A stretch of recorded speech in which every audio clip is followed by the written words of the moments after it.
talk about the RFQ. I'm sorry, I'm not used to talking in the mic. We're here to meet about the bond, we're calling it the bond audit, so the bond audit committee. RFP is what we were calling it.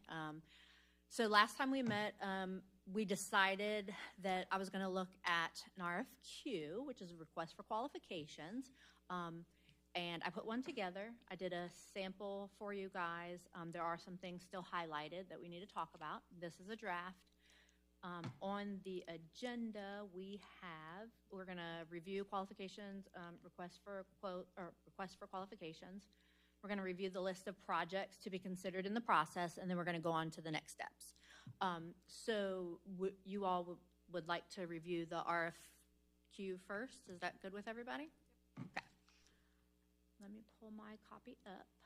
Did everyone get a chance to look at it? Okay. Yes. Right. Great. I just have to find mine. There it is.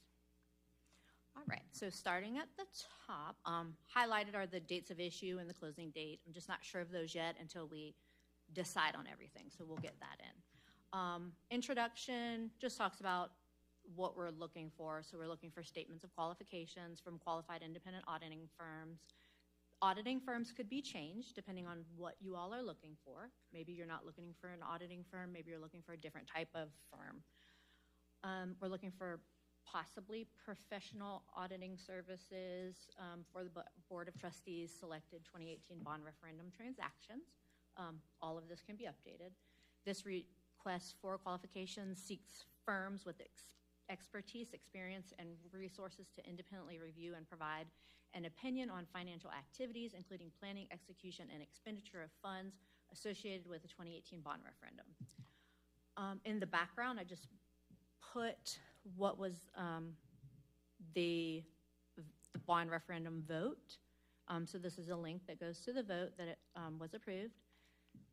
And the dollar amount, the purpose, all of those things. So in 1 or 2, was there anything that you all needed to change or anything that you want to talk about? Okay.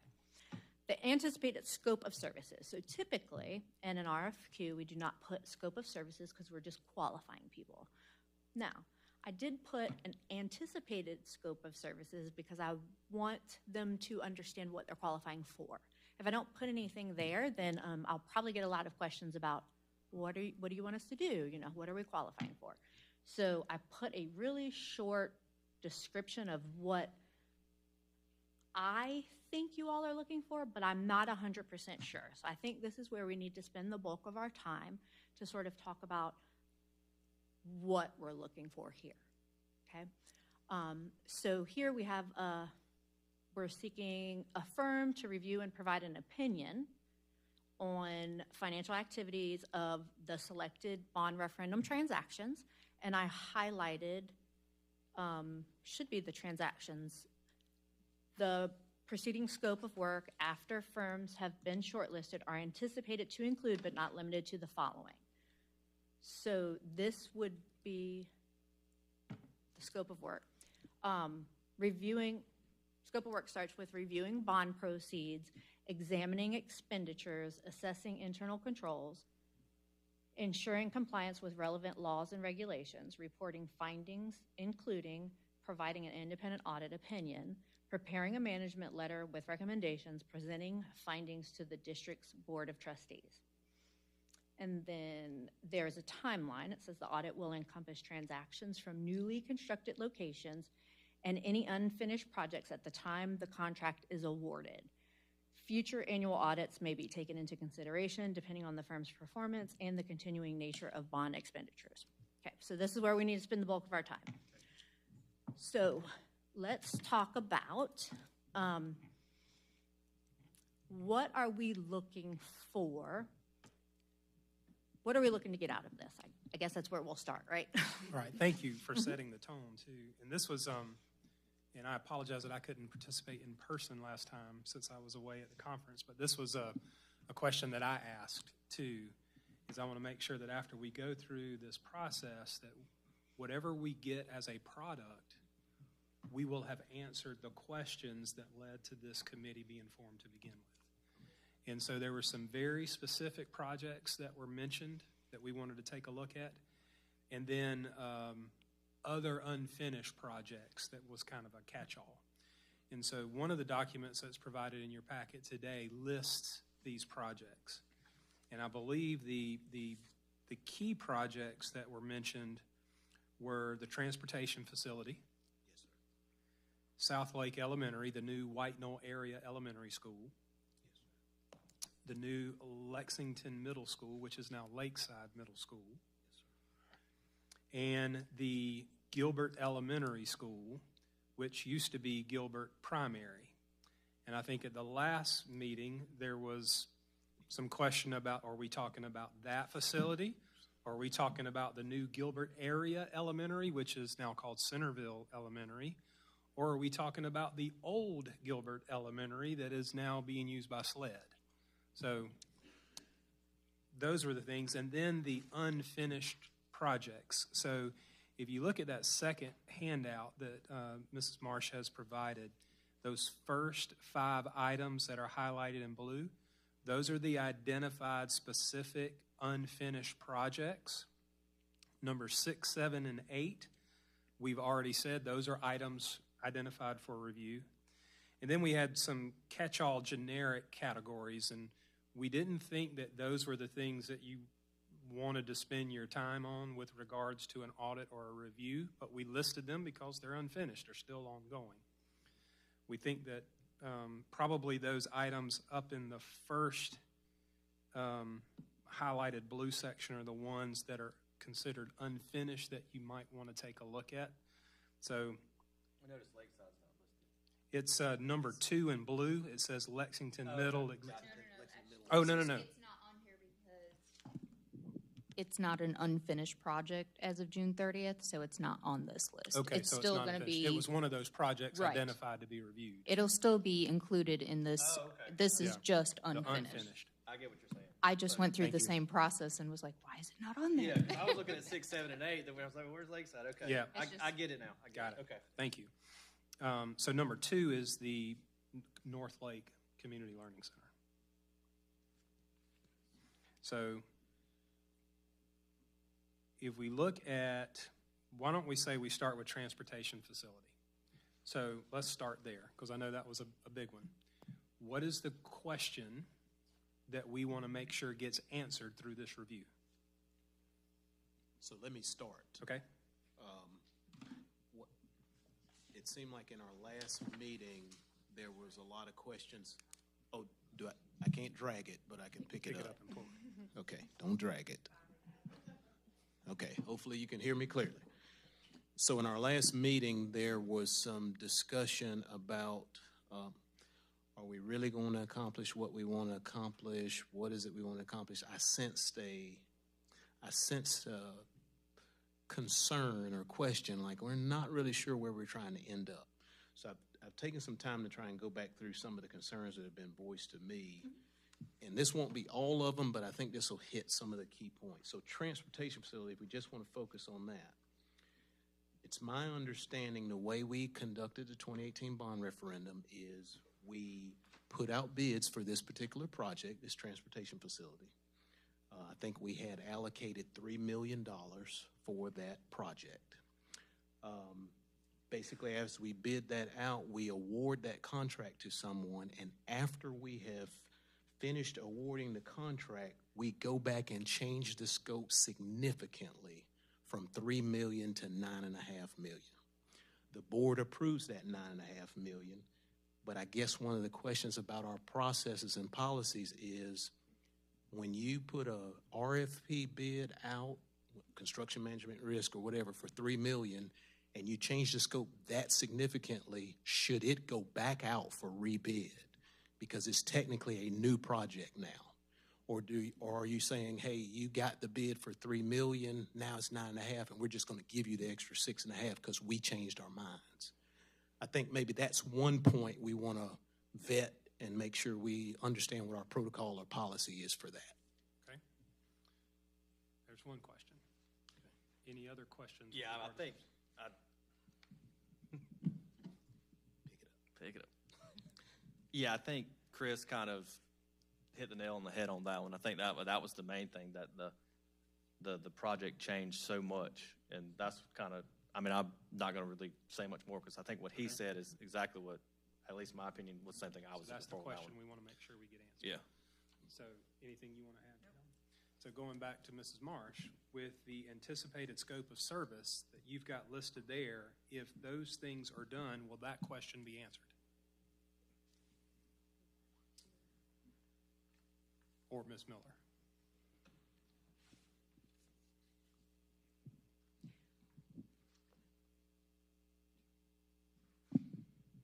Potentially with the ensuring compliance with relevant laws and regulations, if we were to change that to add procurement. But I think it would be best if we spelled out the specific questions. That kind of goes along with going back to an agreed upon procedure. And if you spell out exactly for the transportation facility, should it have been put out for bid once the scope had been changed? Is this in compliance with procurement regulations? And they could specifically answer that question without just randomly testing expenditures and doing all kinds of work that doesn't answer the question you have. So hold that thought. So a second part of that question is the board approved it. It was in session and everything to go to $9.5 million. Right now we're at 10.05 million. So we've gone another 500,000 over that. But I don't think the board bumped that up to that level and the project's not finished. So what are our protocols for after we've approved a bump and now we've exceeded that, what do we do from that point? And I think some of this is going to be internal controls as well. Yeah, because I had marked when you Yeah. asked the question, accessing internal controls, and I agree, and insurance compliance with relevant laws and regulations. So I mean, I think those kind of carry, and then I mean, we definitely want to examine expenditures because now we're over 500,000 of what we said, at the original. So I mean, I think there's at least three things there. Going back to that, when you say examine the expenditures, are you looking to see that they agreed to invoices, or is there another question we're trying to answer? Because they, as an auditor, would look at the expenditure, pull the invoice, tick and tie it, say that it agrees to it, unless we're telling them what we're looking for in that. So are we asking if it's related to the project, properly included in the project, where you will run into issues with an agreed upon procedures is saying, is it reasonable? That's very subjective. I think we've moved away from the agreed upon procedures. Correct. But I think looking at expenditures, we need to know, and maybe this goes in internal controls, why did it go over the 9.5? That's what I was going to say. I think what Mr. Pizzuti is saying, it's not necessarily that we paid a different amount than we were invoiced for. I don't think that's the issue. I think what he was saying is that there was a reestablished amount allotted for this project. It exceeded where the proper procedures followed in order to continue that. Did I capture that correctly? Okay. So you're looking to see, was it unforeseen things that obviously contracts, contingency covers unforeseen, so you want to see, hey, Yeah, I mean, they've used the contingency. I've been in commercial construction my whole Yeah. life. I understand that Or was things it change. Was it owner scope change? Yeah. And if it's owner scope change, what was the backup to go with that? Correct. Those are the things that you Yes. want to see, right? Okay. And So- to add to that, sorry, I just wondered, do we need to add on to relevant laws and regulations? Can we incorporate board policy for them to review our policies to make sure that we're following, well, that not only the district, but also the board is following board policy?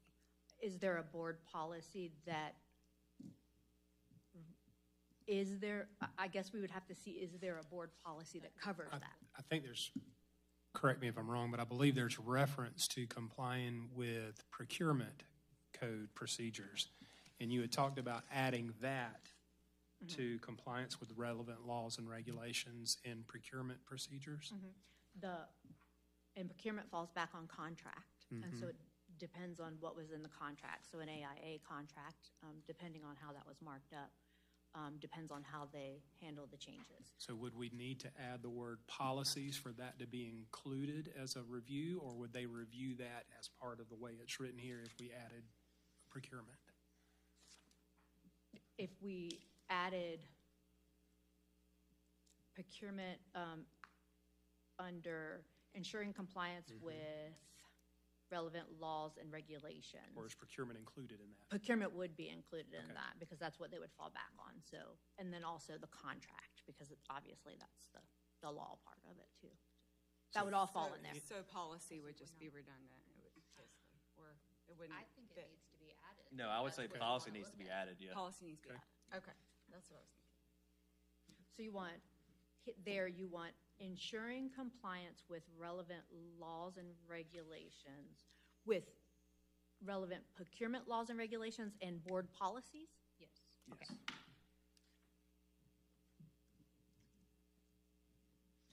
And will this be for all projects, or do we want this to be, and I guess we can decide at the end.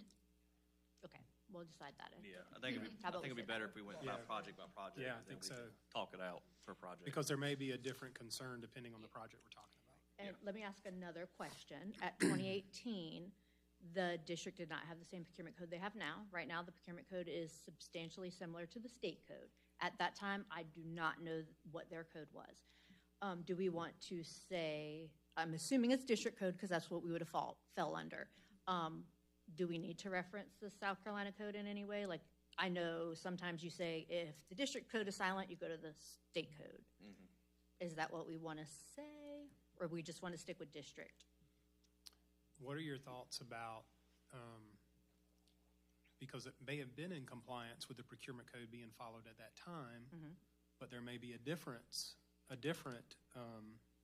some different guidance with code now that we're following. Right, we want to reference. And could they identify, while it may have been in compliance with the previous code, Will it be in compliance? it would not be in compliance with your current code? So is that, okay. Because we are trying to make sure that moving forward, we do things differently, so that would help answer that question too. so it'll be, okay, between both.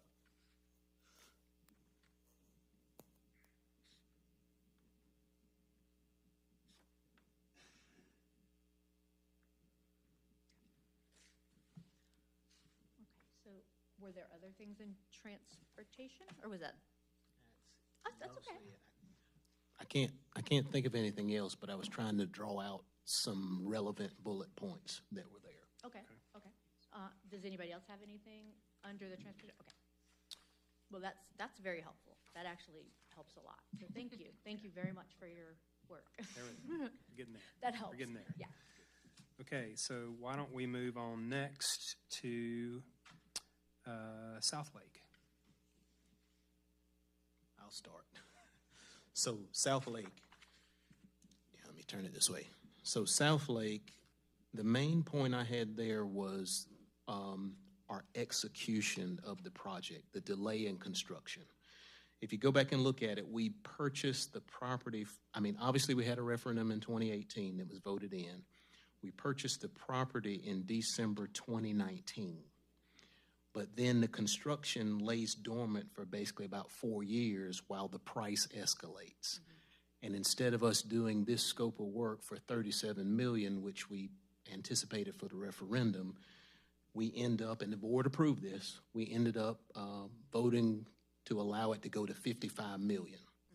So I guess my main question there is, what is our protocol? What are we doing as far as when we purchase land, when we execute a project? Because obviously we're racing against inflation, and we've identified the project needs to be done. So that was kind of a concern there. So I don't know how our procedures will test that, but a financial auditor won't really pick that up. So So I'm not trying to totally change the scope, but I want you to understand there's not just financial things, there's kind of execution associated with what we're asking. No, this is very helpful because you're exactly right. A financial audit would not even be looking at that. So I think, again, just saying what, did this follow the district's internal procedures and board policy with purchasing property and then proceeding with construction Timeline of projects. timeline? And if not, And is an appropriate Why? adjustment built into the Right. figure to allow for inflation? Correct. And I will say on this point, on this one, we all know what happened after COVID. But you can't blame everything on that. You can't, but I will say, just from my industry and everything else, COVID hit and everything skyrocketed. Correct. So having that timeline that took so long, that played into the pricing because of all the issues with stuff not being able to get here and everything else going on. Agreed. Would part of this also be, I've looked at a couple of other things in other states on bonds and audits that have been done, and they talk about the program meeting the intent. So like, they talk about board reports, like were the reports done in a timely manner to make sure that they're kept up? I don't know if that's something that, I know we do it now, but at that time, was it being done so the board understood that it was, so that's one thing that some of the other bond audits look at to make sure that that is happening with the board to keep them updated. I know at that time, it may not have looked at it, but is it a policy now that that's what happens? I guess I don't, if you're looking for Yeah. something. I think for future, regardless of what was or wasn't done in the past, if the board establishes a desire and expectation to have regular updates for projects, then we build that into our agenda. And it'd be a standing item. So that's a keeping the board informed about the progress of on projects. So would it be something where if you did an RFP and you had someone come in and tell you all of these things, would you want them to give you a recommendation of these are the things that you need to put in place to be better informed next time? Sure. Would that be, I guess that's where I'm getting at. Like, is there also going to be a section where it's recommendations, how you would be better informed next time? Sure. I think that's really, really great to add. And I don't know the policies that are in place currently, but I feel like I'd be willing to bet that there are some in place that do require for there to be regular updates to the board, and I'm not sure if those were followed. But it's a good thing I'd like to look at that. and I think that goes along with what I was going to lean into as being proactive and not reactive. So what if you get your answers and it was no, what do you do then? Yeah, the So answer if you was, no, don't- you don't need to do anything different, but yet you want to do something different. Right. So I think adding that element into the scope of work of look at what happened and then provide recommendations to be proactive going forward would be of a benefit for the district. Yeah. And I'll just say, I will say I have no doubt in my mind that with Dr. Price, everyone else will be giving us updates if we ask for. So I'm not saying that's not something we don't think is going to happen. Yeah. Because I have no doubt that will, but just, it might be something to look back on. So. Yeah, and one thing I'll add is, I mean, this is, I want to be clear. I think you all understand this. This is not a district against the board, board against the district. This is not a witch hunt for, previous personnel with the district or anything. It's just, hey, some things happen, maybe some things slip through the gaps. What can we do to fill those gaps? So whenever capital projects are presented to us, again, because we have 8% money every year. I mean, capital projects, maybe we can close those gaps and, just ensure accountability and transparency on the finances. Okay. So back to Ms. Marsh and Ms. Miller. For the anticipated scope of services, hearing what the questions are about South Lake, which one would these fall into? So I hear district internal procedure and board policy for the first part. We said that for the first part, right? And then I So it heard, was, what is the protocol for timeline of construction was one question. and then I also. Is the appropriate inflation amount considered in the, Plan for a proper escalation. right? If we have to put projects on hold, I guess, adding more funds, obviously, because everything goes up, nothing goes down. Where does those fall? I would think that it would fall, go ahead. She's the financial. Sorry, I was going to just say it's with assessing internal controls, and I would just add "and procedures." Yeah, that's kind of what I was thinking as well. So can we leave it as assessing, okay, internal controls? Do I add procedures? And procedures. Related to, and then I think And then compliance. to add exactly what. If you just leave that, they could be assessing controls on how we deposit our receipts at the bank. So I don't think you want to just leave it assessing controls. I think you want to name what internal procedures are there related to staying with the timeline and managing and efficiency of a project. To be as specific as possible. Yes. Because I'm sure if we leave it open, they will give us lots of feedback. Absolutely. And information. Yeah, and it may not be And- relevant. Correct. So And- I would think of something like conception to construction. Mhm. I mean, because that kind of gives you the timeline that, for this one at least, it took from, you know, hey, this was on the bond rep and we purchased it, but then we waited 4 years till we started construction. That's just my opinion. I don't know how we would write that, but. Yeah. So assessing internal controls and procedures related to conception to instruction. Is that right? And then compliance with board policy on board notification of the progress of projects. And that would fall under the next bullet, ensuring compliance with relevant laws, regulations. I would recommend for the compliance with, instead of policy, maybe the word procedures. Procedures. And then we cover the policy in the next bullet point. Yeah, assessing internal controls and procedures relevant to. Okay. Does that make sense? Yep. Oh, say it again. You got it right. Okay. All right. We good on South Lake? Yep. Okay. Moving on, the next big one was Lakeside Middle. Okay, I'll start. This is helpful, thank you, Chris. Okay, so Lakeside Middle. So when we were getting ready to purchase land for Lakeside Middle as part of referendum, we were looking at two separate pieces of property. I think we were trying to do them in an option agreement with a contingency. If we bought one, we could buy the other. What I understand is that the second piece of property, I think it was going to be almost a total of 60 acres, but I think the second owner backed out for whatever reason. I don't know the reason. So we ended up getting one piece of property that was like 34.5 acres. That is what Lakeside's built on now. But because of the way that contingency fell apart, we ended up having to spend significant amounts of dollars, millions of dollars on site prep work and road work to make that 34.5 acres work. Mm-hmm. So I guess the question on that is,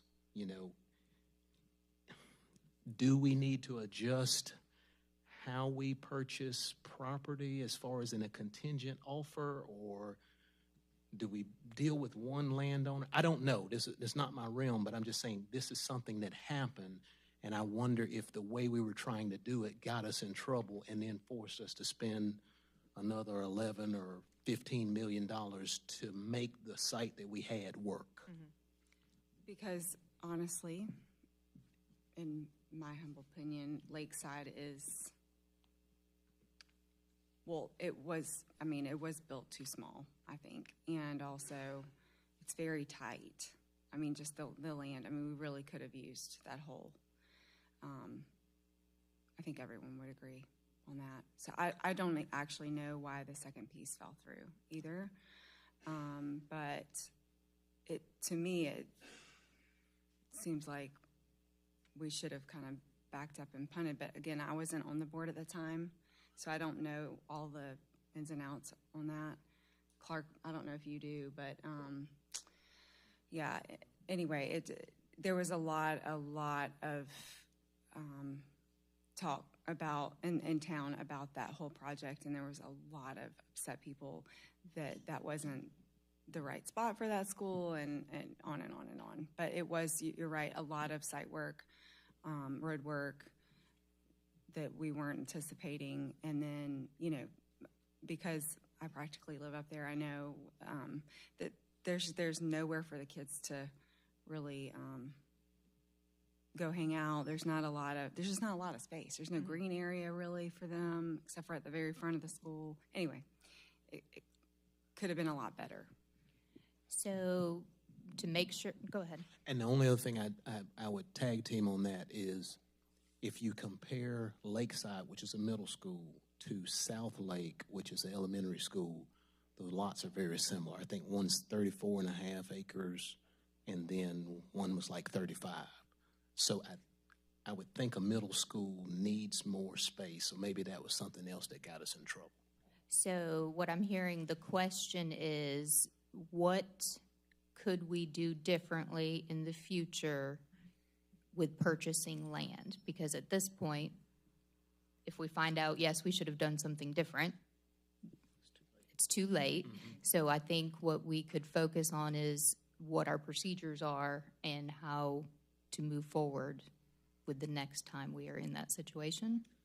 Hold on, yeah, 'cause I would say the concern I had with this one is not just, I mean, we all know the location where it is, but the road work aspect of it added a lot to the project that came after the fact, if I'm correct. Yeah. So that was kind of the area I was coming from. Did we know that road work was needed before we started, or did it come after? So, I mean, I think that goes along with what she's saying when we're looking at stuff. What could have been done better because a middle school on 34 acres is tight. So.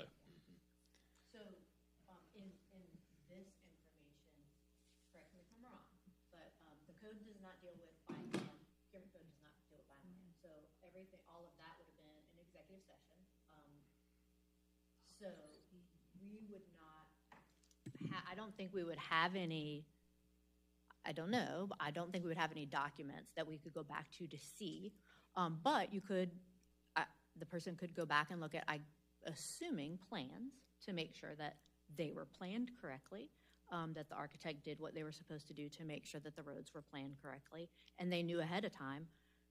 And you can correct me if I'm wrong, I'm not an architect, whomever knows. Would they get that information before they purchased the land, or would they purchase the land without having it? As my experience, when you're doing your due diligence on property, that should have been something that was looked at before the final plans are approved. Okay. Clark? Moving forward, like with South Lake, did we know before we purchased the land what we were looking at, how that road was going to look, and what we were looking, like as far as budget-wise, like what are we looking at? How much is this going to cost? Unfortunately, South Lake also, when that property was purchased, well before my time in operations, I can't speak to or any project, I guess. I mean, just do you know, so before we purchase land, is that something that we? Yeah. Yes. Right. There is an OSF and DOT review that is done prior to purchasing property. Okay. Where you do get feedback on. Is the property sufficient to meet your needs on what you have proposed to build there? I mean, because obviously, like y'all discussed, what you need to build an elementary school, vastly different than what you need to build a high school, whether it's acreage, road frontage, and everything that's involved. And part of that review is also a SCDOT review looking at roadways, where do you have enough entrance points to your facility? If you are having to add an additional one on a perhaps a secondary road, what may need to be done to that road to ensure it's sufficient to support what you're looking at building there and the traffic that may be impacted by your facility being there. So that all that information is talked about in ad nauseum, I'm sure, before you purchase that type of land, so that you're not looking at You get- huge amounts of money later on. You get to- that feedback Right. back from them. Now, From them. as to the exact dollar amount that is given, I'm not sure Okay. that is, but it's Okay. probably an estimate, and it speaks more to do you have the ability to do what you want to, and what may need to be done additionally to support it. Okay, and then one more thing before I give the mic back, that I want to make sure that we reiterate, and I don't know what question this is or how this can be answered, but is really just the size. Again, I just want to make sure we are looking into that, because the old Lexington Middle School was actually larger. Like, we could, from what I understand, there was more occupancy there than there is current. Now, the acreage of our Lexington Middle School that we went to, the acreage there is smaller. Not the acreage, but the, like, I guess, building capacity, or the bodies that we could fit in the new Lexington Middle, is it actually smaller? I can. From get what I that information on understand square it. footage. I don't have that right off the top of my head. I just don't understand why we would ever do that. So that, I would like for us to answer that question, if possible. So I think I'm hearing two things, and I just want to try to summarize. One is, it sounds like there would be an interest in establishing a minimum acreage for a new school, whether it's elementary, middle, or high. Mr. Cooper kind of referenced that. In whatever the board establishes, that's going to be maybe some guidance about what that should be, what's best practice for an elementary acreage, middle acreage, high school acreage, those sorts of things. I don't know if an audit or review would give us that. So if that's one of the things we're looking for, this may not give us that. The other thing that I've heard is that when we have a contingency plan for two pieces of property, that we probably need to have estimates included for cost of construction if Plan A goes through or if Plan B goes through. So that may be something that could show up from this, but I'll refer to our resident experts to see where that might fall. I think what I'm hearing that may be of a benefit is developing a timeline for construction projects and maybe checklists of things that should be done. And we probably have a lot of this already created, but maybe having this firm help provide recommendations to those things, and then setting minimum standards such as acreage, as Dr. Price said, and having that developed so going forward, there are no questions on that. We could follow the actual procedures. So would that fall under assessing internal controls and procedures? Yeah. And I think we could add assessing, and we do have providing recommendations, right? Yes. Okay, we're add that, so I think that's the key part of not just saying this is what was done, this is how we can improve. And it may be something, I apologize. No, you're good. Clark, he alluded to that right now, SCDOT looks at everything to make sure. At that time in 2018, maybe that wasn't something. I know at this time, Department of Ed, school facilities, some things they're not doing anymore, and aren't they given some new permitting to some other people? There's some inspection stuff that's changing, but, So as those policies change, if they change, we would just have to keep that in mind, like, because, so much goes on, so that would have to be part of that as well, because that might be something that had changed and got different, so. I will just say at the end of the day, when it comes to land purchasing, I will say the final responsibility is going to fall on the board, because I think we're the ones that make that final decision. Mm-hmm. So I think we need to make sure, and I like what Ms. Miller said about the checklist, that the board is giving adequate information to make that decision. Because sometimes, not saying it has or hasn't, but that's going to be needed to make a good decision. Like you said, with if Plan A didn't work, well, what's Plan B going to cost? Well, we've already gone into it with Plan A. So. I do know since that date, I believe it's been since, we do have a realtor. We did a solicitation for a realtor now. So I don't know at that time if that's what they had helping them, but now we do have that service. So, and it was a competitively bid solicitation, so. All right.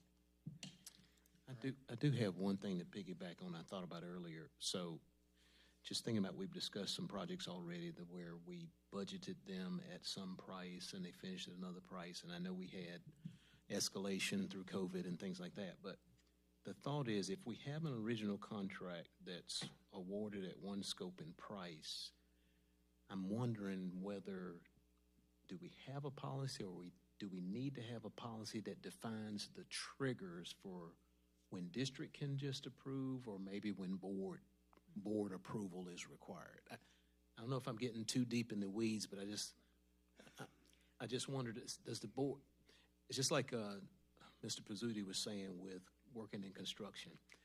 I might say this project's $1 million, but $1 million and another 50,000, that's kind of in that window. But I don't know if there's a trigger number we should have that goes, you just exceeded this percentage, that needs to go back to the board just to make sure the board has clarity on what we're doing. So most people, Go ahead. most people say in procurement, 10% of your purchase order that's where you draw the line. Okay. That's an unwritten rule, and it's not a policy. I can't say that we follow it. I can't say anywhere I've ever worked we follow it. It's just the unwritten rule. But there is not, there's nothing in policy. There's nothing. So in my opinion, and this is just my opinion as a procurement person, I believe that there should be something that just allows all the eyes to look at it. But that's my opinion, so. Perhaps in our scope, we could compare to surrounding districts or some kind of benchmark that would be reasonable to help develop. And I believe you've tried to ensure some consistency about these things, that if it hits a certain threshold, Right. it's halted until it's brought back to the board, so they could review our current practices that we use to see if those are good or if we need to change. And again, goes back to the other thing. Even if they say, no, you're good, but you all might want to change it, then we can do that too. Okay. But I know this is one of the things that Ms. Miller and I talked about earlier, and she goes, I can't talk about before Previously, Jennifer Miller, Yeah. but I can tell you these are the consistencies I've tried to put in place since I've been here. So, and that's about bringing, and you've seen that with some of the transfer of funds, moving, available funds out of one capital project to another because we want to use those before we lose those. But then any new projects have to come for approval before there's any progress made on them. So we can make those procedures available to them as well and include that and see if they have any recommendations about different operations. Well, and that's one thing that I was trying to kind of get out of this whole process is, hey, this is how things were done then. Right. But now we're doing it this way, so we really don't have any plan of corrective actions, but it's to show, hey, this is how it was done. We've made those improvements. Right. Like with this, moving forward. So that's something I think would be good to see, and I think the public would appreciate Okay. with that. I think, And you feel like that's captured in these bullets? yeah, I do.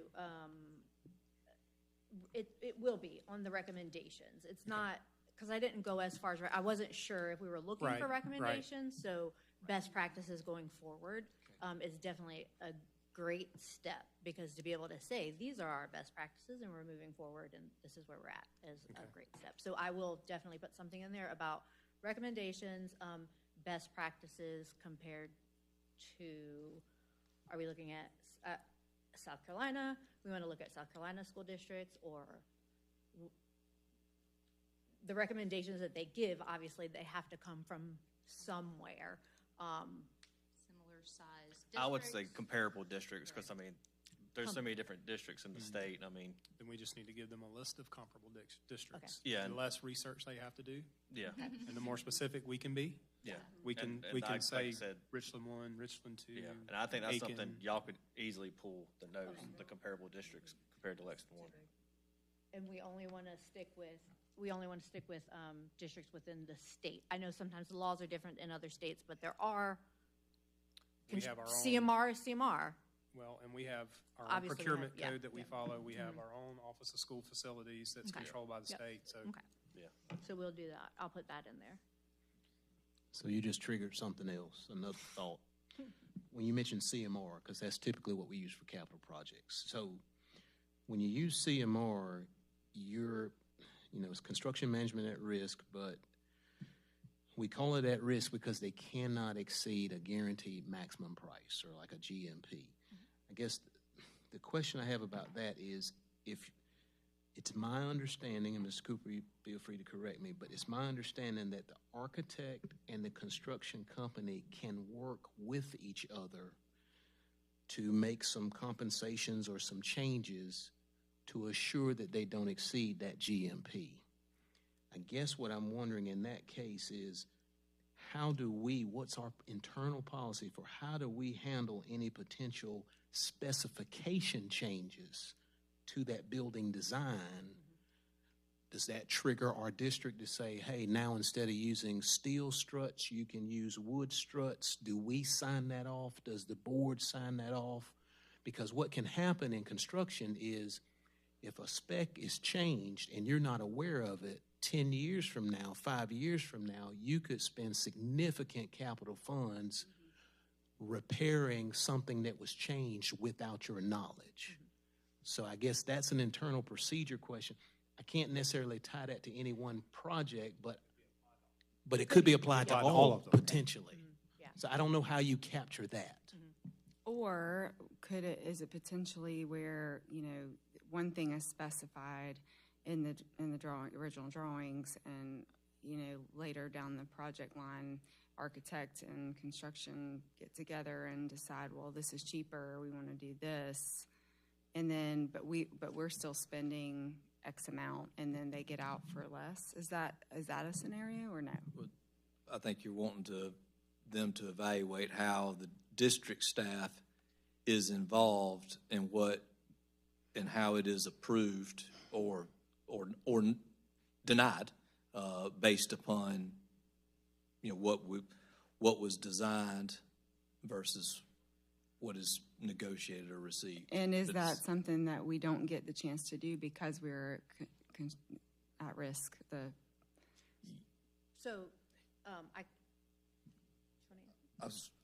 If I was answering that question, yes, that is what the construction staff, Jim Jett, Otis Raven, that's what they are for, is to ensure that we are getting what we paid for. Yes, ma'am. Okay.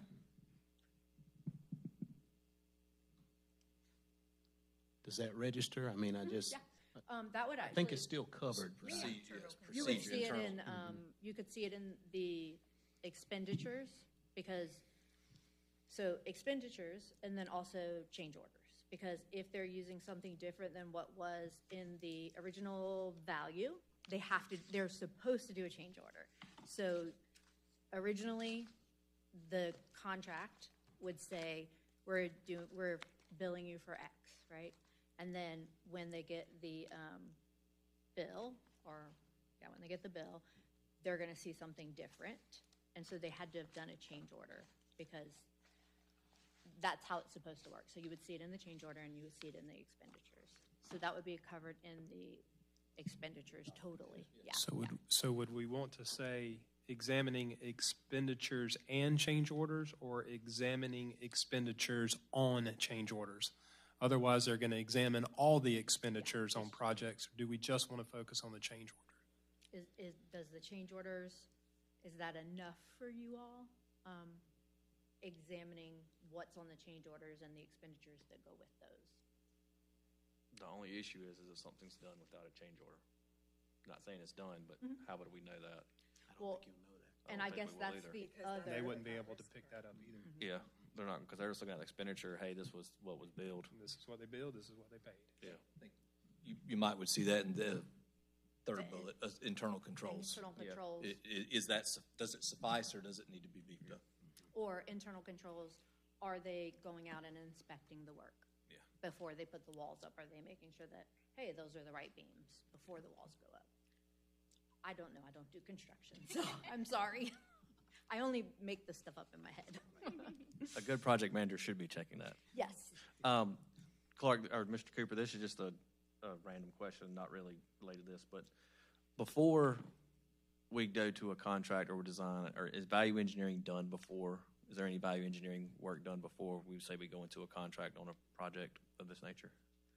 Of a school, or are we still talking specifically of South Lake? No, just any school. I'm just like we get the plans from the architect, and then do we have like either an engineering firm or a contractor firm, somebody similar comes in and say, value engineer the project, hey, you can get the same product, but here's things we can do to make it less Yes, sir. expensive. Yes, sir. That is discussed and reviewed with our staff, and sometimes depending on budget, if the budget had to be adjusted to fit in with the big picture, then that value engineering is a must. Okay. Okay, so I changed bullet number 2 to examining expenditures specifically related to change orders. Does that meet? Okay. And as we go on, if it needs to change, I can change it to something I else. think that's good, because I think that culls down the scope also when you do that. I think we're good right now. So the next topic, and I don't know that we can identify this one, is Gilbert, the Gilbert Elementary project, and which one. I don't know if, I can't recall what we said in the last meeting, but maybe that we needed to go back to the board as a whole to ensure we're tackling the right project here. Well, I thought about this. So the old Gilbert Elementary School, which is now the Training SLED. Center for Targeted Violence, SLED, we own that, but we don't really operate that anymore. Correct. I think if we spend too much time trying to say, hey, that was supposed to be early childhood center and go through all the semantics of that, I don't think we're getting where we want to go. Okay. But you brought up in the last meeting Centerville, and so I thought about Centerville a little bit. I don't remember the dates when Centerville was constructed and so forth, but shortly thereafter, like within a few months after it was built, we put our first portable at that school, which I think the question there is evaluating capacity of school and students prior to construction. I guess I'm trying to figure out how to best verse this, but did we build the school large enough, not just for students, but for curriculum we're offering, type classes we're offering, to prevent us from having to put temporary buildings like portables at a brand new school? I don't know how we test our procedures or internal processes or scope for that, but I think that's one of the questions that's out there. If I could just interject, just to make sure, again, because I think we've got a couple different schools, because the names are so similar, a little bit mixed. I just want to, so Centerville is getting its first portable right now. It will open with its first portable 25 in August. Okay. So that might not be what you're remembering. This is what I think you're remembering. Okay. Old Gilbert Primary becomes new Gilbert Elementary. Okay. And in 23, when we opened in school for August of 23, we put a portable there that summer. I think that's what you're thinking about, sir. Okay. That would coincide with about the time of SLED moving into old Gilbert Elementary. Okay. So the board needs to choose the school, what the projects they want to audit, but I think that might be what you're remembering. Okay. I could be wrong, but just Centerville didn't open and then immediately have a portable. It's getting its first portable this year. Okay. So. Okay. When did Centerville open? I can't remember. 5 years ago. Has it been 4 or 5? I'm trying to think, 'cause my daughter was there when she moved from Gilbert I'll tell you. Elementary to Centerville, or Gilbert Primary, whatever. I will be honest, that is one thing I didn't have time today to go back and totally fact check, but I remember there was some discussion about that. 21, 22? Yeah, 21, 22. Yeah, That's right. because the building wasn't completely completed yet, but it actually helped that we were staggering because it worked out. Yep. Well, and that's another great point. did you want to talk about that and how, had we not had COVID to deal with, we wouldn't have been able to open fully? And why, like, what issues weren't conducted proper, like what problems did we have that we don't want to go there again either? Like delays? Yeah, yeah, yeah. It sounds like when we were talking about Lakeside Middle, we were, again, looking at what our internal procedures are with determining standards like the number of acreage, and capacity. I think that goes right along with that. So I don't know if it's necessarily a project you're wanting looked at. It's more just overall, is there a procedure to address those type of concerns so that going forward, we may not encounter any issues? Right, you're right, yeah, size issues, Maybe we delays. can just group that all in. yeah. It's not necessarily a project, it's what are we doing? They could look at those projects to see what was done. So in addition to acreage, we could also ask if there's an ideal size. And that's probably going to vary based on demographic trends and preferences of the local board. So some like large schools, some prefer small schools. So it's about establishing what will be our guiding number as we move forward. So perhaps they can do some comparisons to similar districts and give us a recommendation. And I was trying to put together what they would give us in the end, because we have here reporting findings, and I don't know, that's not gonna be the same word, I'm assuming.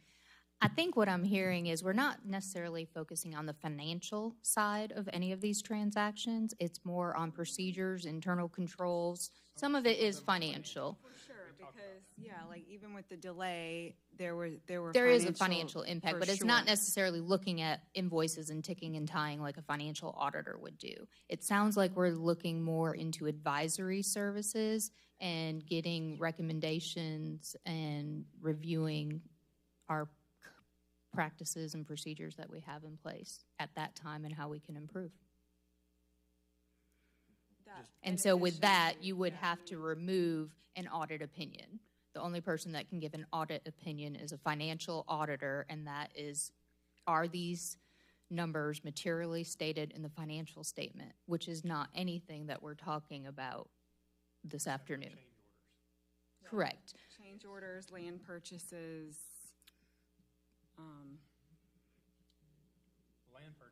Land purchases is, I think we talked about the ideal acreage, not necessarily the price per acre.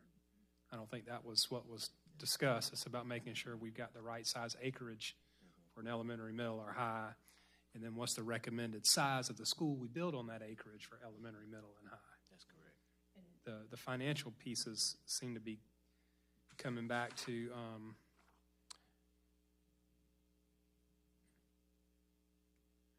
it had to do with, I think, there were some financial pieces with the increase in allocation for the transportation facility.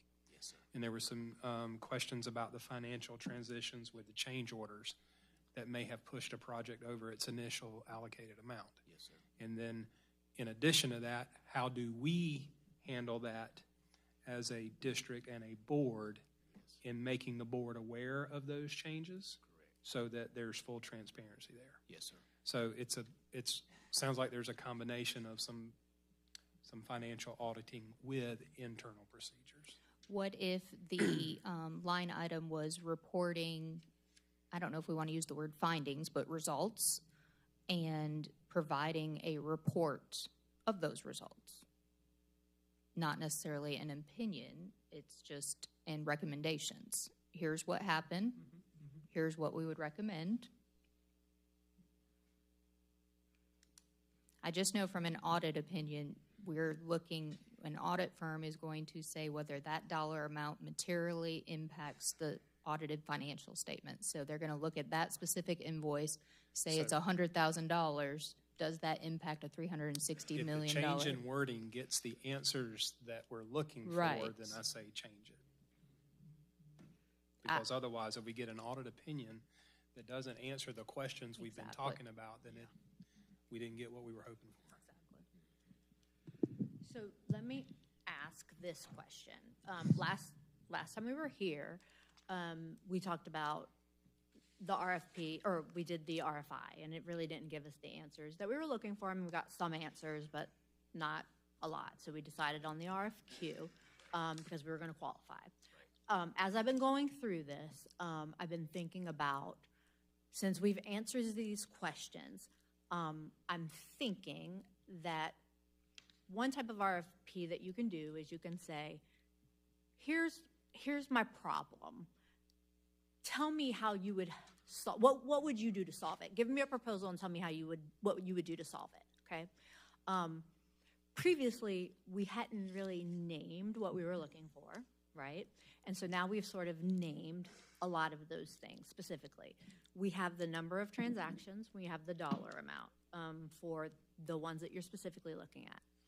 So I'm thinking that if I can take this RFQ and I can work on the question and our problem statement, this is what we're looking for, and put it out as an RFP, I believe that we can work it as an RFP and put it out that way, and have auditors come back, or firms come back, not even say auditors, firms come back and say, this is what you should do to answer those questions. So we don't have to tell them. These are the things that you should do to answer these questions. Here it is, and this is how much we would charge you. Is that something that you all would want to do, or do you still want to, I think you have to, do you all have to go back to the board about the RFQ to get, okay. So you all tell me how you would like to move forward. So the charge from the board to the committee is to develop the RFP. Okay, So the RFI, the RFQ steps that is getting you to the RFP can still be held within committee. perfect, okay. Once we go to that RFP and put that out, I think then we go back to the board with, hey, here's the responses we received at RFP, here's the cost, and that's a different conversation. Okay. But for right now, I think we're still operating within committee. Okay, so, And I think, correct me if I'm wrong, but I think what I hear you saying is we may not have to move forward with an RFQ now that we've gotten very specific. We can jump back on the going directly to an RFP because of the specificity Yes. we've been able to nail Yeah. down. After this conversation and getting down to some of the specifics of it and sort of knowing what they're looking for, I think that we can put that together and save ourselves a little bit of time, because going from an RFQ to an RFP, it was going to put, at the very least, 4 extra weeks on this. So this will cut it down a little. So then that brings us to one more topic, and it's those unfinished projects. Yes. And so those are those items that you see. We've talked about numbers 6, 7, and 8. We shared about numbers 9, 10, and 11, that I don't think those generic open-ended things were the interest of the board. It would probably be those 5 significant, specifically identified projects: the Pillion Middle existing building, the old Lexington Middle existing building, Pillion Elementary, Lexington Elementary, and Gilbert High. So I guess what we need to ask is, are there specific questions about those projects that we need to make sure are addressed in this RFP the way we've handled those other 4 big ones? Yes. Okay. So I would like to take number 1, Pillion Middle. So that was the existing building, and we have a budget of $2 million. You can see in your report, we've only spent $10,000. So I don't know how to capture this one, but there was a line item within our budget for $2 million to do something with Pillion Middle. That's 2018. We're 2025.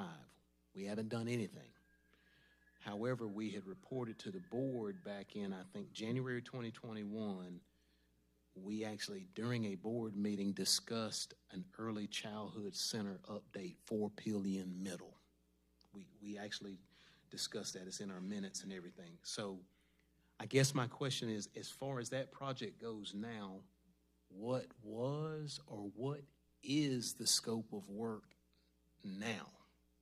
Is it dead in the water? Did we need to get the board to approve that that's dead in the water? Did we not do something we reported to the board we would do? Just what, So that where are goes we back internally? to one of these ensuring compliance, I'm assuming, with an amount that was allocated for a specific project like that to review if we're in compliance. Ensuring compliance with board Want policy. to add something, Ms. Cooper? Right, that part, yeah. Yeah, the only thing I would add is our understanding as district administration is there was discussion about different possibilities for PIG. Therefore, it has not moved forward as a decision has not been made. Okay. So a decision has been made. And so that was my thought, is that's one that's sitting out there glaring at us, that we have this $2 million set aside, yet we've been having some budgets overrun. So I guess I'm wondering, have we already chipped in and tapped that piggy bank and pulled that $2 million and it's gone somewhere else, or where? That's a concern there. So that sounds like that's the question we want to answer for that specific item. Right. Or is that $2 million? It's still sitting there as remaining, only 52. And then clarification for what are we responsible for using that money for that project in order to stay in compliance with our referendum? And that's going to fall under,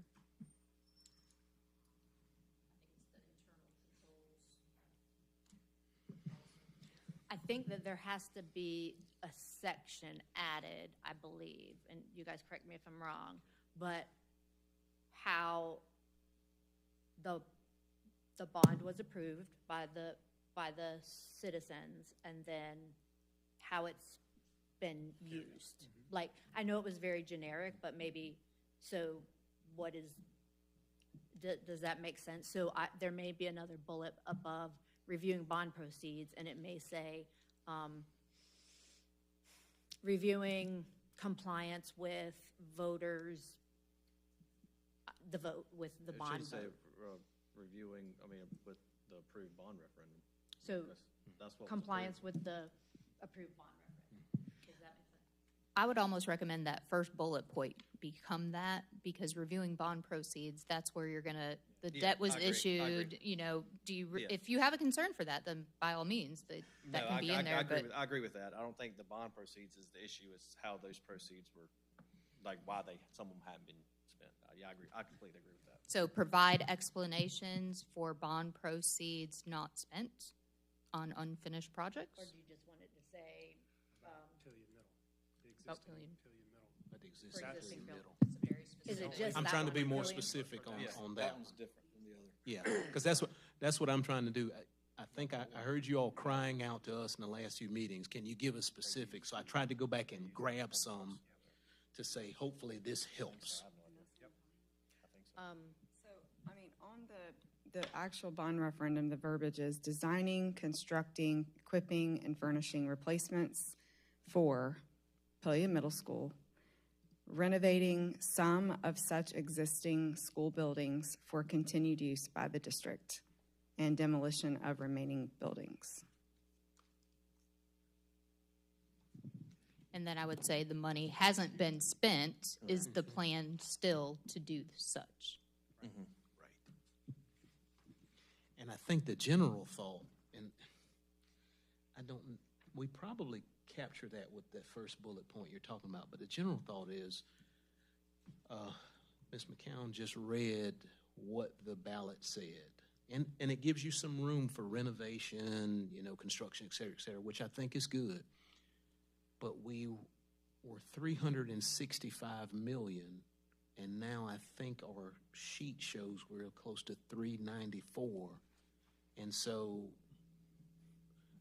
I guess I wondered, I won't say we did anything wrong, but is that normal? Is that standard to say this is the number you're approving, but then I'm going to exceed that by some percentage?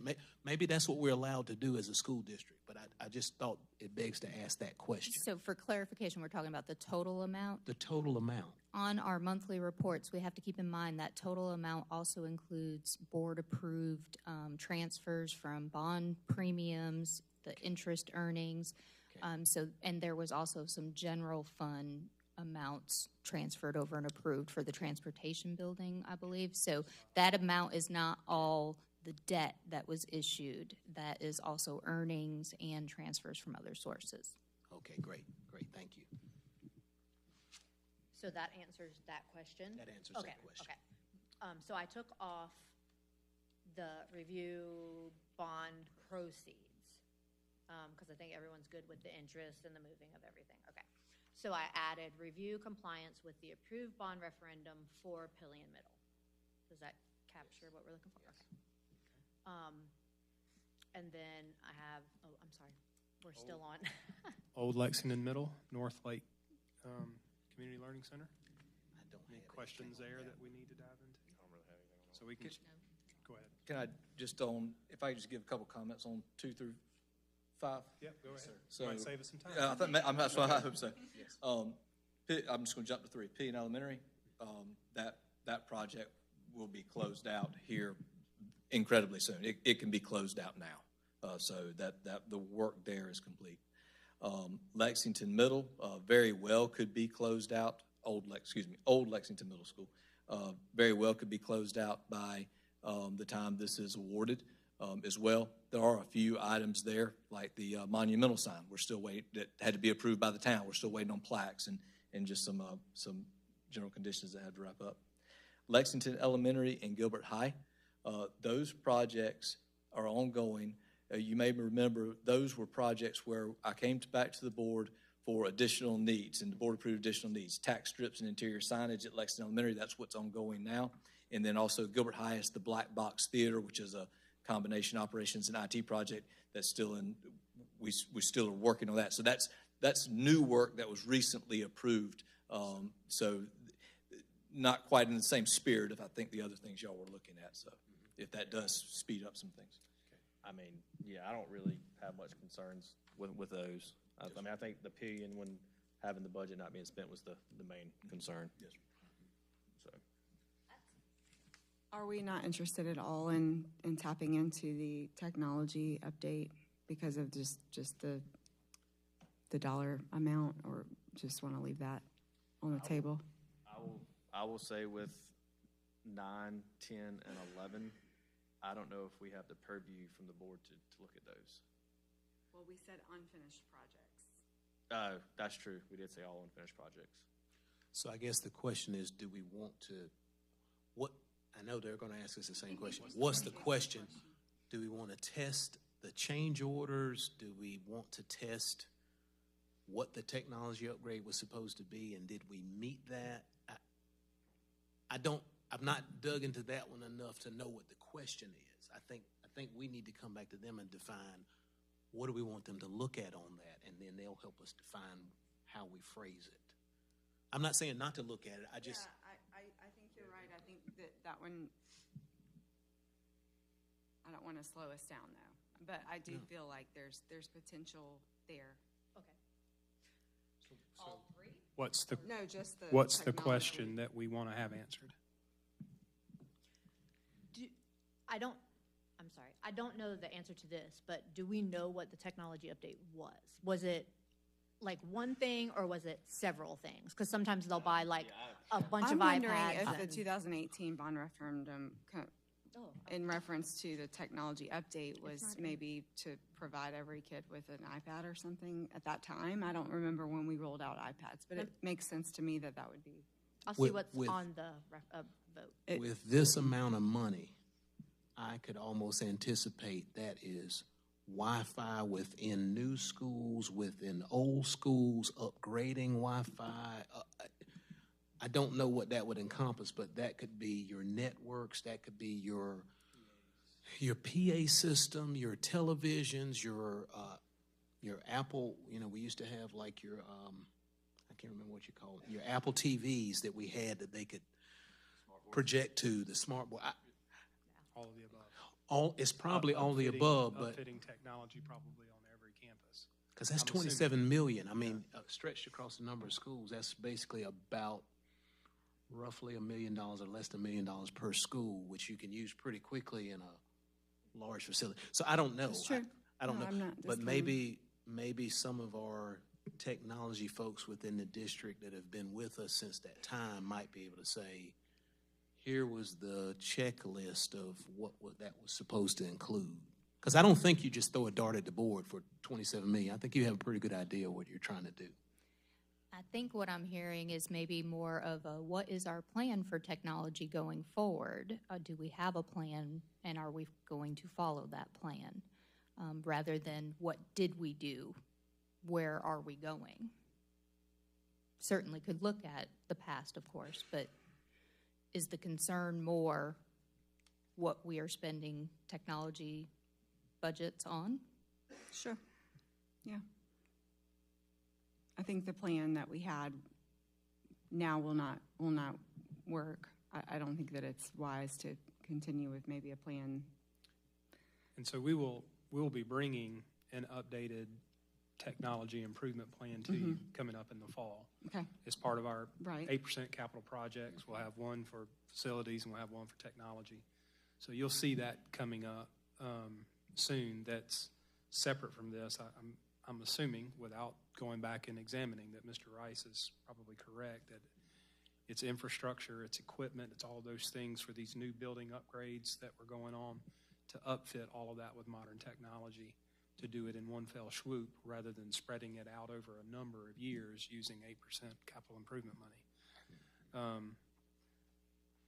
Yeah, So- 2,362 line item transactions. Yeah, with a I didn't count. with a generic category like that, it was probably presented that way, and so. and all why we- is it still unfinished? I mean, just because there's like a few dollars left in there? $79,000 left or Okay. something.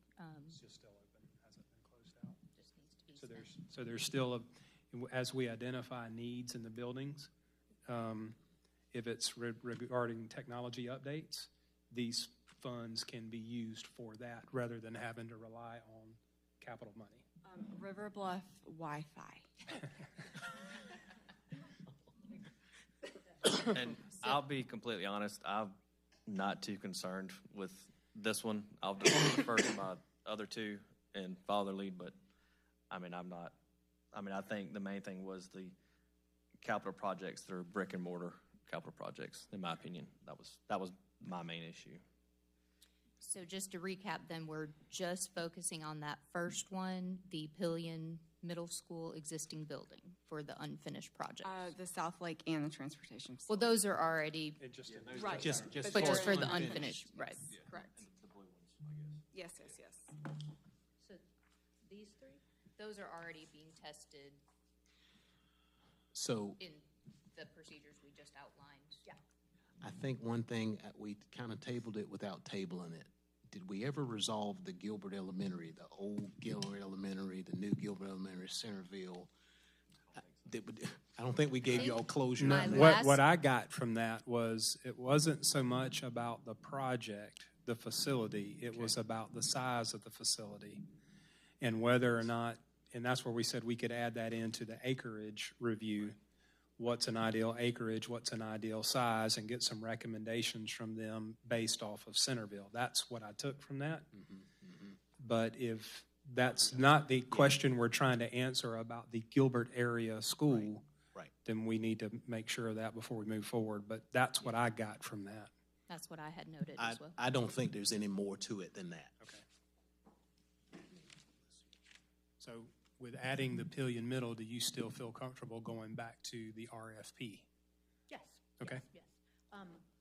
I would like to read to you all what I have there now. So, anticipated scope. I have review compliance with approved bond referendum for Pillion Middle. Excuse me. Examine expenditures specifically related to change orders. And that was that for a specific, or are we saying that?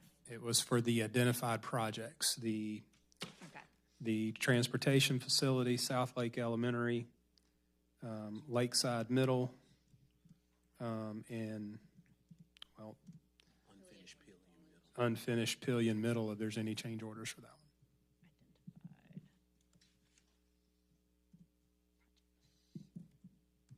If I type it, I don't forget it, I'm sorry. Okay. Then I have assessing internal controls and procedures related directly to conception. I have to find a better way to say that, but conception to construction. Ensuring compliance with relevant procurement laws and regulations and board policies. And is that for all of, we pretty much, the identified projects. And it'll be the same, the conception to construction, those are gonna be, They're going to ask for clarity about that. So I think, those are that's the land purchases though, right? The ones, the land purchase, the facilities that were put off, correct? Okay, so that is, I'm sorry, I'm not from here, so I don't. Lakeside, Lakeside? South Lake, Or Lakeside, or, well, South Lake. Centerville, right? Or no? No. Okay. transportation. Maybe I'm thinking, was it Lakeside? Lakeside, I mean, there wasn't much delay in the land purchase to construction of Lakeside, was there? Not like South Lake, or is it about the same? Does anybody know? Say it again? The time between the land purchase to construction, was it the same amount of time for Lakeside? No, I That think, one moved pretty quick. I think that one moved pretty quickly. Yeah. I looked at it, I can't remember the date. I looked today to see when the But it wasn't transaction. like the 4 years for No, South it Lake. was yeah. not. South Lake, It was not. They opened the year after Centerville, correct? I think that's correct. Yeah. Centerville just finished their 4th years, and Lakeside just finished their 3rd. Third, yeah. Mhm. Yeah. All right, and then I have, the next one I have is ensuring compliance with relevant procurement laws and regulations and board policies for identified projects. Then we're gonna have, reporting. I'm not gonna put findings, I'm just gonna put reporting. So we want a report that summarizes the results of the questions, a letter to management, or we'll say a letter to the board with recommendations, and then they will present their findings to the board. And then we'll also have a report for best practices comparable to a provided list of, compared to, or say something about best practices of school districts in South Carolina, same size. Yeah. Does that work? I say yes. Yes. Until we see it in draft form, and then we can say yes for sure. Until I see it in Yeah, draft form, and then I change it 15 times. And then timeline, I still have the same things in it on timeline. Qualifications, I'm gonna take out CPA, I'm just gonna say affirm. I'm not gonna leave in where it says license to practice in South Carolina, I'm gonna take that out. How many number of years would you go like for them to have? From the research I've done and spoken to others, I think they need to have a lot of times you look at these and it's not just the number of years, but I would say at Or least. Someone on staff, yeah. I would say at least 10 years experience, and they must have done, have at least 1 or 2 similar engagements like this Okay. as well. Perfect. So with that being said, that was one thing I did want to interject. What I would like to do is, and I don't know how we would do it, but include Jaramillo Accounting Group out of New Mexico, because they did a similar study for Lexington Richland 5, which I think would probably be, comparable to us. Sure. So I think if there would be a way we could get them to chime in, because they would have already done some of this testing and Sure. When I send it out, so I always post everything on Skibo. That's in my code. But then I also put it on our website. But then if anyone sends me a list of people that they would like me to send it to, I can email those out to them. So, no problem. I can get you a contact there. Okay, too. thank you. Okay, so we have 10 years of experience providing similar services to governmental entities with demonstrated experience in bond referendums and capital projects. Possesses, and we're going to take that out, possesses understanding of federal and state regulations pertaining to municipal bonds. Are these still municipal bonds, right? Is that correct? I would say referendum. Okay, bond referendums. And IRS regulations concerning tax-exempt debt. Demonstrate significant staffing and resources to complete the audit within specific time frame. Maintain appropriate professional liability insurance. Does that work? Is there anything else that you guys can think of that I need to put in there? Okay. Submission requirements. This will be what the group that gets together to score these will score it on. And this will probably get changed just a little bit now that we're going to change to an RFP because we'll also have to score their proposal. So I'll change it a little. Firm overview, relevant experience, these are the things that they will submit. Their approach and methodology, fee structure, and then their references, and then their insurance. If you go to the next one, it's the evaluation criteria, and it has the percentages of each. When I publish this, I'll take the percentages off, but I just wanted it there for you all in case there was a difference and you all wanted me to change any of it. And I have the selection process. This will probably change a little bit too because it doesn't have award here, but when we go to RFP, we can award. So after they submit, we'll shortlist. We'll probably still do a short list based on who submits, and then interview. And after we interview, then we can go into negotiations on their scope. And once we go into negotiations, if we elect to, then we can award off of the negotiations. We don't have to negotiate. And then we will, overall best value to the district, that's how we'll make the award. And I think that is all. Yes, that is all. So I can get a draft together, since most of this is done. Today's Wednesday. If you all will give me until next Wednesday to have a draft together, I can send it out. So just to clarify, it's an Yes. RFP, not an RFQ draft. Yeah, the draft of the RFP. So you all may have another look at it. Do we have to meet again to discuss?